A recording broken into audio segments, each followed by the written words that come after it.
ગુજરાતમાં 19 જૂને ગુજરાતની બે વિધાનસભા બેઠકો કડી અને વિસાવદરમાં પેટા ચૂંટણી યોજાઈ હતી, જેમાં વિસાવદરથી આમ આદમી પાર્ટીના નેતા ગોપાલ ઇટાલિયા અને કડી બેઠક પરથી ભાજપ નેતા રાજેન્દ્ર ચાવડા વિજેતા થયા હતા, જેમાંથી ગોપાલ ઇટાલિયાએ આજે ધારાસભ્ય તરીકે શપથ લીધા છે।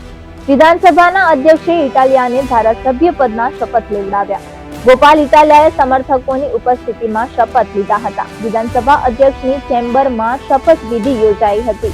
આ અવસરે ઈસુદાન ગઢવી, આપના ધારાસભ્યો અને ગોપાલ ઇટાલિયાના સમર્થકો અને મહામંત્રી મનોજ સોરઠિયા પણ ઉપસ્થિત રહ્યા હતા।